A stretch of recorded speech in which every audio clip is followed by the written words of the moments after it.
தனுசு ராசி அன்பர்கள் அனைவருக்கும் வணக்கம். இன்றைய பதிவுல தனுசு ராசி அன்பர்கள் யாருடன் உறவாடக்கூடாது, எந்தெந்த விஷயத்துல கவனமா இருக்கணும், நம்மளுடைய செயல்பாடுகளாலேயே சில பாதிப்புகள் நமக்கு ஏற்படும், அப்படிப்பட்ட செயல்பாடுகளை எப்படி தவிர்ப்பது, எந்தெந்த ராசியோடு திருமணம் செய்யாமல் இருக்கிறது இல்லது கூட்டு சேராமல் இருப்பது, கூட்டு தொழில், பண பரிவர்த்தனை போன்ற விஷயங்களை எந்தெந்த ராசிக்காரர்களால உங்களுக்கு மன உளைச்சல்கள் வரும் அப்படின்றத பத்தி இந்த பதிவுல நம்ம முழுமையா பார்க்கலாம். நமக்கு ஒரு நல்ல நேரம் இருக்கும் பொழுது எந்த பிரச்சனையுமே வராது. உதாரணமா கடந்த காலத்துல நீங்க நிறையவே கஷ்டப்பட்டிருப்பீங்க. குறிப்பா நீங்க ரொம்பவே மத்தவங்களால ஏமாந்துருப்பீங்க. தனுசு ராசி அன்பர்களுக்கு கடுமையான துன்பங்கள் எல்லாமே இதுக்கு முன்னாடி இருந்திருக்கும். வேலை போயிருக்கும், வேலையில இழப்பு இருந்திருக்கும், இல்ல திருமண வாழ்க்கையில நிறைய பிரச்சனைகள் இருந்திருக்கும். மூலம் நட்சத்திரத்துல எல்லாம் நிறைய பாதிப்புகள் இருந்திருக்கும். போராடம் நட்சத்திரத்துல திருமணம் ஆகாதவங்களுக்கு எவ்வளவு முயற்சி செஞ்சும் திருமணம் ஆகாம இருந்திருக்கும். போராட்டங்கள் இருந்திருக்கும். கணவன் மனைவிக்குள்ள பிரிவுகள் இருந்திருக்கும். சில பேருக்கு இழப்புகள். இது மாதிரி கடுமையான காலகட்டம் இதுக்கு முன்னாடி உங்களுக்கு இருந்திருக்கு. இதுல வேலை விஷயம், உறவுகளோடு பகை, சில பிரச்சனை எல்லாம் ஏன் வந்துச்சு அப்படின்னு நீங்களே உணர்ந்திருப்பீங்க. ஒரு அனுபவம் உங்களுக்கே இருந்திருக்கும். நீங்க நிறைய கஷ்டப்பட்டிருப்பீங்க. அந்த கஷ்டத்திலே நீங்களே புரிஞ்சிருப்பீங்க. இப்போ உங்களுடைய எதிர்காலத்துல நீங்க பயணிச்சுட்டு இருக்கீங்க. இப்பயுமே சில பேருக்கெல்லாம் சலிப்பான வாழ்க்கையாவே உங்களுக்கு போய்கிட்டு இருக்கோம். தனுசு ராசி அன்பர்களுக்கு இப்போ வேலையிலும் சரி, குடும்ப வாழ்க்கையிலுமே சரி உங்களுக்கு சலிப்பாவே இருந்திருக்கும். இந்த மாதிரி காலகட்டத்துல கூட நம்ம தெரிஞ்சு கொள்ளக்கூடிய விஷயம் என்னன்னா, யாருடன் நம்ம உறவாடக்கூடாது. தனுசு காலபுருஷ தத்துவத்தின் 9ஆம் இடம் பாகிஸ்தானம், வீட்டின் அதிபதி குரு பகவான். இங்க மூல நட்சத்திரம் 4 பாதங்கள், பூராடம் நட்சத்திரம் 4 பாதங்கள், உத்திராடம் நட்சத்திரம் 1 பாதம் இருக்கும். மூலம் நட்சத்திரத்துல பிறந்தவங்களை பொறுத்த வரைக்கும் எதுலயாவது அவங்க எதெல்லாம் ரொம்ப விரும்புறாங்களோ, எதெல்லாம் நேசிக்கிறாங்களோ, பற்று வைக்கக்கூடிய இடத்துலலாம் ஒரு பற்றற்ற தன்மையை ஏற்படுத்திடும். கேதுவின் நட்சத்திரம் அப்போ நிறைய ஞானத்தை கொடுப்பதற்காக பல கஷ்டத்தையும் கொடுக்கக்கூடிய சூழ்நிலை அவங்களுடைய வாழ்க்கையில ஏற்படும். இதை நம்ம நட்சத்திர பலன்லயே உங்களுக்கு சொல்லியிருப்போம். பூராடம் நட்சத்திரத்தை பொறுத்த வரைக்கும் நிறைய துறைகள்ல சாதிப்பாங்க, பணம் சம்பாதிப்பாங்க, பார்ப்பதற்கும் ஒரு நல்ல தோற்றப்பொழிவு இருக்கும், கலகலப்பாக இருக்கக்கூடியவர்கள். பூராடம் நட்சத்திரக்காரங்களை பொறுத்த வரைக்கும் குடும்ப வாழ்க்கையில கொஞ்சம் பிரச்சனைகள் இருக்கத்தான் செய்யும். இல்ல திருமணத்துக்கு மீறிய உறவுகளால சில பிரச்சனைகள் உள்ளாக்கக்கூடிய சூழ்நிலை இவங்களுக்கு வரும். உத்திராடம் நட்சத்திரத்துல பிறந்தவங்களை பொறுத்த வரைக்கும் பணம் ரீதியாக நிறைய பாதிப்புகள், பொருளாதார நஷ்டம் கடந்த காலத்துல இருந்திருக்கும். குடும்ப வாழ்க்கையில பிள்ளைகளால நீங்க பாதிக்கப்பட்டிருப்பீங்க. உடல்நல தொந்தரவுலாம் உங்களுக்கு கடந்த காலங்கள்ல இருந்திருக்கும். இப்போ இந்த காலகட்டத்துல நம்ம தெரிஞ்சுக்க வேண்டிய விஷயம் என்ன, குறிப்பா தனுசு ராசியில பிறந்தவங்களை பொறுத்த வரைக்கும் ஆன்மீக விஷயத்துல அதிகமாகவே ஈடுகொண்டு இருப்பாங்க. நியாய தர்மத்துக்கு கட்டுப்பட்டவங்களா இருப்பாங்க. நேர்மையான கோபம் கொண்டவர்களா இருப்பாங்க. ஈகோ இருக்கும். வாலண்டரியா போயிட்டு யார்கிட்டயும் பேச மாட்டாங்க. பேசிட்டாங்க அப்படின்னா நட்பை மெயின்டைன் பண்ணக்கூடியவங்களா இருப்பாங்க. லாப நோக்கோடு செயல்படக்கூடியவர்கள். பணம் ஏதோ ஒரு வகையில வரும். தனுசு ராசியில பிறந்தவங்க பெரும்பாலும் ஆசிரியர் பணி, வாக்கால் பிழைக்கக்கூடிய தொழில், கம்ப்யூட்டர், அக்கௌண்ட்ஸ், ஆடிட்டிங், நிதி நிர்வாகம், அப்படி இல்லைன்னா அலுவலக பணி போன்ற துறைகள்ல இவங்க அதிகமாகவே இருப்பாங்க.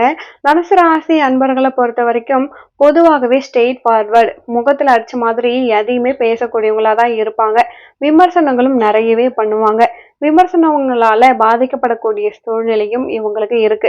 அது பிடிக்காத விஷயம் இவங்களை சுத்தி இருக்கவங்க செய்யறாங்க, இல்ல இவங்களுக்கே ஒரு விஷயம் பிடிக்கல அப்படின்னா அதை விமர்சிச்சிருவாங்க. அந்த விமர்சிக்கக்கூடிய சூழ்நிலையில எதிர்ப்புகளை இவங்க சந்திக்கிறாங்க. அதாவது 2ஆம் அதிபதியாக வரக்கூடிய கிரகம் உங்களுக்கு சனி பகவான், 3க்குரியவரும் சனி பகவான் தான்.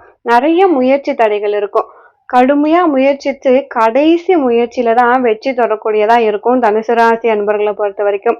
விமர்சிக்கிறதால, குறிப்பா உறவுகளோடும் சரி, சக பணியாளர்கள், நண்பர்களோட விமர்சனங்களை தவிர்க்கிறது. அதாவது விமர்சிக்கிறதால ஏதோ ஒரு வகையில நீங்க காயப்படுகிறீங்க. அதனால ஏதோ ஒரு வகையில உங்களுக்கு கெட்ட நேரம் வரும்பொழுது அவங்களால உங்களுக்கு உதவி கிடைக்காது, இல்ல அவங்களால உங்களுக்கு பாதிப்பு ஏற்படுது.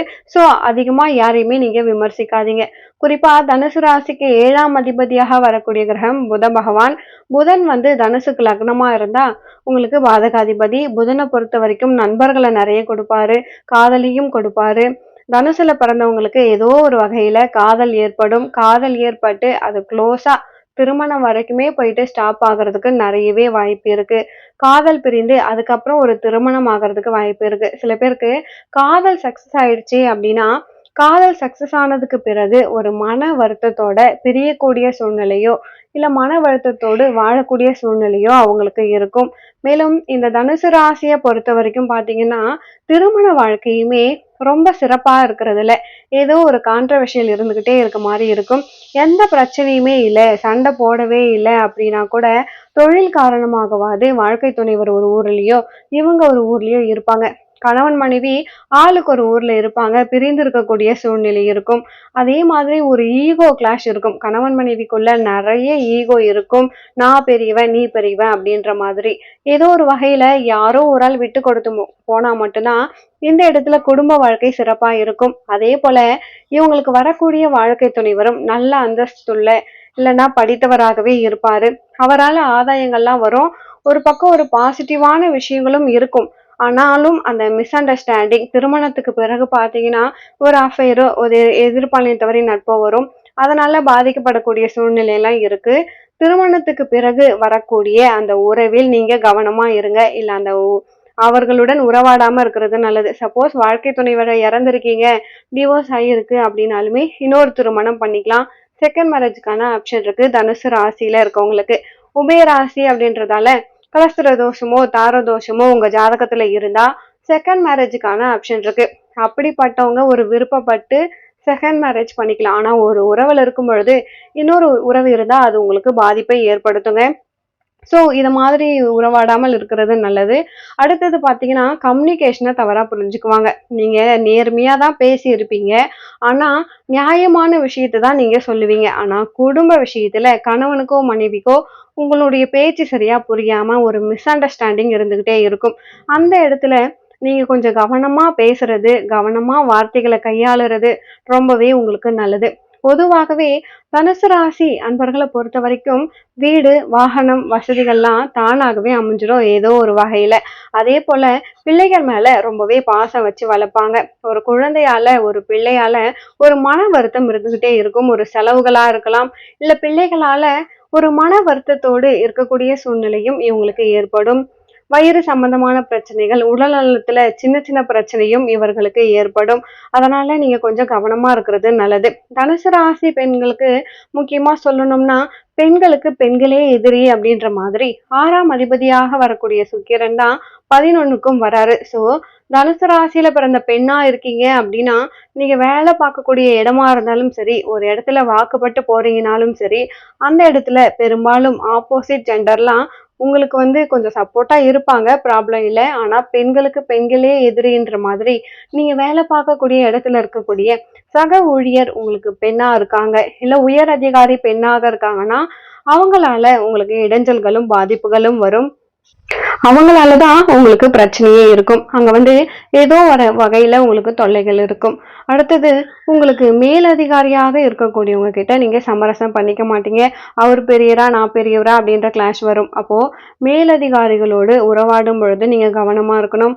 அவங்க கிட்ட உறவாடாம இருக்கிறது, ரொம்ப க்ளோஸா இல்லாம நம்ம போயிட்டு அட்வைஸ் பண்ணா அவங்க ஏத்துக்க மாட்டாங்க. அவங்களுக்கு என்ன தோணுதோ அதை செஞ்சுப்பாங்க. அதுலயே அவங்க ஏர்ன் பண்ணிப்பாங்கன்னு நம்ம விட்டுறணும். நீங்க பெண்களா இருக்கீங்க அப்படின்னா, குறிப்பா நீங்க வேலை செய்யற இடத்துலயுமே சரி, உறவுகள் இடத்துலயுமே பெண்கள் கிட்ட, குறிப்பா உங்களுடைய உறவுக்கார பெண்கள் கிட்டயுமே ரொம்ப க்ளோஸா ரிலேஷன்ஷிப்பை மெயின்டைன் பண்ணாம, ஃப்ரெண்ட்ஷிப்பை மெயின்டைன் பண்ணாம இருக்கிறது நல்லது. நீங்க தனுசு ராசியில பிறந்த ஆணா இருக்கீங்க அப்படின்னா, உங்களை பொறுத்த வரைக்கும் பட்டும் படாமல் இருக்கக்கூடியவர்கள் தான். வேலை செய்யற இடத்துலயுமே சரி, உங்களுக்குமே மேல் அதிகாரிக்குமே ஒரு கிளாஷ் இருக்கும். எப்பயுமே ஒரு மேனேஜரா இருக்காங்க, நீங்க ஒரு ஊழியரா இருக்கீங்கன்னா அவங்களுக்கும் உங்களுக்கும் ஒத்து போகாத குணம் இருக்கும். ஏன்னா அவரை பத்தி நீங்க யார்கிட்டயாச்சும் விமர்சனம் பண்ணிட்டீங்கன்னா அங்க வேலையில உங்களுக்கு பிரச்சனை வந்துடும். சக ஊழியர்களை நம்பி நீங்க ஏதாச்சும் சொல்லிட்டீங்கன்னா அது அப்படியே பரவிடும். அப்போ மேலதிகாரிகளை பத்தி விமர்சிக்கிறத தவிர்க்கணும். அல்லது அவரோட கருத்து வேறுபாடு கிட்ட இருந்து விலகிறது, இல்லைன்னா அவர்கிட்ட பெருசா உறவாடாம இருக்கிறது நல்லது. இதெல்லாம் நம்ம கடைபிடிக்கும் பொழுது வேலையில பெருசா பாதிப்பு இல்லாம இருக்கும். ஒர்க் ப்ரெஷரோ இல்ல வேலையை விட்டுட்டு திடீர்னு வெளியே வர வேண்டிய அவசியமோ இருக்காது.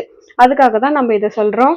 அதே மாதிரி தனுசு ராசி அன்பர்களை பொறுத்த வரைக்கும் புத்திசாலி தான். சாஸ்திர சம்பிரதாயங்கள்லயும் ஆன்மீக நம்பிக்கையிலுமே நிறைய ஈடுபாடு கொண்டவர்கள். கடவுளின் அருளும் குருவின் அருளும் இவங்களுக்கு இருக்கிறதால எந்த ஒரு சூழ்நிலையும் இவங்க சமாளிச்சு முன்னேறுவாங்க.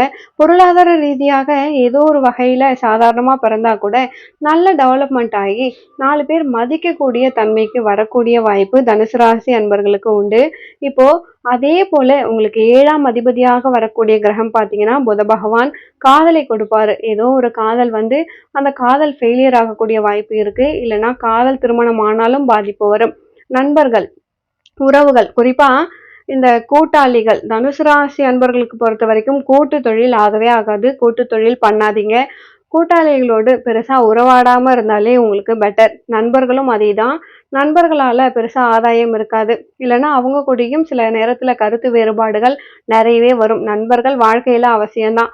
ரொம்ப க்ளோஸா போயிட்டு நீங்க எதிர்பார்க்குறீங்கன்னா அந்த எக்ஸெப்டேஷன் ஃபில்ஃபில் ஆகாது அந்த நண்பர்கள் மூலமா. நண்பர்கள் மூலம் பெருசா ஒரு ஆதாயம் வரணும்னு நீங்க எதிர்பார்த்தீங்கன்னா ஏமாற்றங்களை சந்திக்கக்கூடிய சூழ்நிலை வரும்.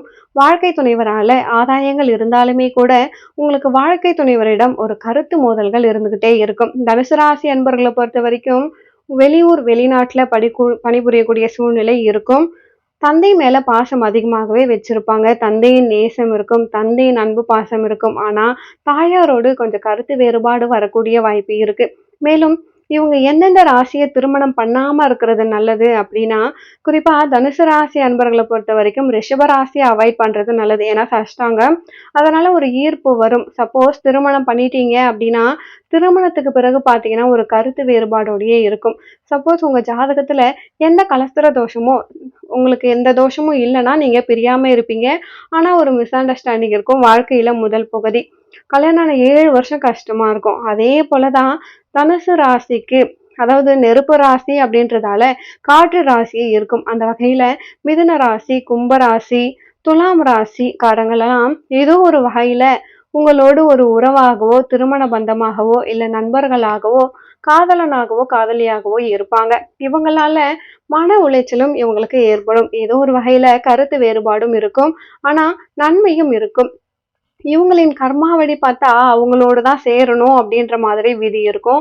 இப்படிப்பட்டவர்களுக்கு மன உளைச்சல்கள் இருந்துகிட்டே தான் இருக்கும். உதாரணமா தனுசு ராசி அன்பர்கள் நீங்க சமசப்தம ராசியை திருமணம் பண்ணா பிரச்சனை இருக்குன்னு சொல்லியிருக்கோம். இப்போ ஒரு உபயராசி இன்னொரு உபயராசியை கல்யாணம் பண்ணும் பொழுது வாழ்க்கையில ஒரு ஆப்போசிட்டா ஒரு குழப்பமோ ஒரு இரட்டை மனமோ அதனால சில பிரச்சனையும் பிரிவும் ஏற்படுது. ஸோ அந்த வகையில மிதுன ராசியை நீங்க செலக்ட் பண்றீங்க, திருமணம் பண்றீங்கன்னா கருத்து வேறுபாடும் பிரச்சனையும் இருந்துகிட்டே இருக்கும். கணவன் மனைவிக்குள்ள ஒரு பிரிந்து இருக்கக்கூடிய சூழ்நிலையோ இல்ல கருத்து வேறுபாடுகளோ இருக்கும். ஸோ சமசப்தம ராசியை திருமணம் பண்ணாம இருக்கிறது நல்லது. அதே போலதான் கும்பராசி. கும்பராசியை திருமணம் பண்ணாலுமே ராசி அதிபதி பொருத்தமா இருக்கிறது இல்ல.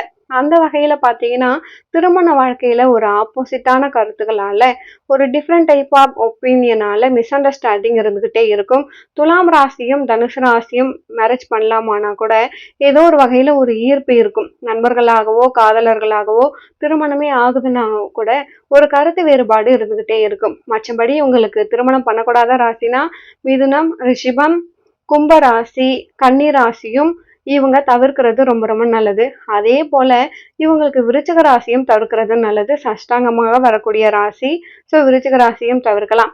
மற்ற ராசிகளை நீங்க திருமணம் பண்ணலாம். ஆனாலும் மற்ற ராசிக்காரர்களின் ஜாதகத்தை கட்ட பொருத்தம் பார்த்துதான் அதற்கு பிறகு பொருத்தம் இருக்கு அப்படின்னா நீங்க திருமணம் பண்ணீங்கன்னா திருமணத்துக்கு பிறகு எந்த அளவு பெரிய பாதிப்பும் இல்லாம நிம்மதியா இருக்க முடியும்.